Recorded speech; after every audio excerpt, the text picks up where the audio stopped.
क्या हो अगर मैं कहूँ कि ये फ़ोन जो हमारे हाथ में है, ये सिर्फ हमारा वक्त बर्बाद नहीं कर रहा, बल्कि चुपके चुपके हमारे दिमाग को ही बदल रहा है। जी हाँ, आज के इस विश्लेषण में ना हम इसी चौंकाने वाले सच की तह तक जाएंगे। ये सुनने में थोड़ा अजीब लगता है ना?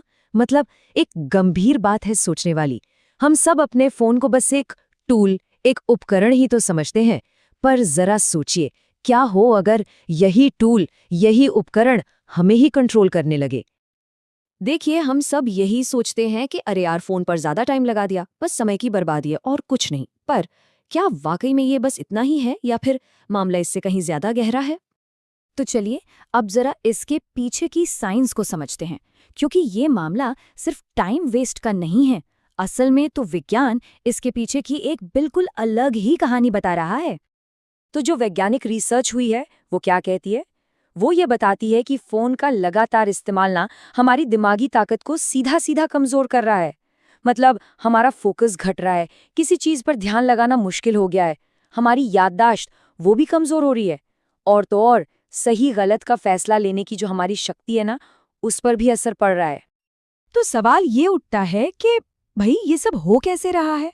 इसका जवाब मजे की बात यह है कि हमारे दिमाग की केमिस्ट्री में ही छिपा है। चलिए समझते हैं कि ये मजबूरी का पूरा सिस्टम काम कैसे करता है। यहाँ पर हीरो है डोपामाइन। आपने सुना होगा इसके बारे में। इससे फील गुड हार्मोन भी कहते हैं।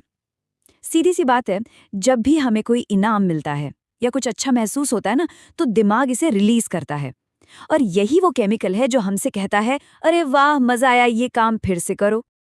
और अब देखिए कि फोन इस डोपामाइन का इस्तेमाल कैसे करता है। फोन की हर नोटिफिकेशन, हर लाइक, हर कमेंट पता है किसकी तरह है? एक स्लॉट मशीन की तरह, जिसमें पता नहीं कब जैकपॉट लग जाए। हर बार ये दिमाग को डोपामाइन का एक छोटा सा हिट देता है और बस इसी से एक ऐसा लूप बन जाता है जिससे बाहर निकलना बहुत बहुत मुश्किल हो जाता है। ये बिल्कुल जुए की लत की तरह ही है। तो ठीक है, इसके पीछे की साइंस तो अब हमें समझ आ गई, लेकिन इसका असली और गहरा मतलब क्या है? अब हम इस कहानी के सबसे, कह सकते हैं, कड़वे सच की तरफ बढ़ रहे हैं। और वो सच ये है कि ये सब कोई हादसा नहीं है, ये एक सोचा समझा डिजाइन है। जी हाँ, ये डोपामाइन का जो लूप है ना, इसे जानबूझकर ऐसा बनाया गया है कि इंसान चाहकर भी फोन को नीचे न रख पाए। ये असल में किसी इंसान के विल पावर और ऐप के डिजाइन के बीच की सीधी लड़ाई है। और यही यही है वो कड़वा सच। हमें हमेशा लगता है कि कंट्रोल हमारे पास है, भाई फोन तो हमारे हाथ में है ना? लेकिन सच तो ये है कि असल में हमारे ध्यान का, हमारे बर्ताव का रिमोट कंट्रोल उसी डिवाइस के पास है।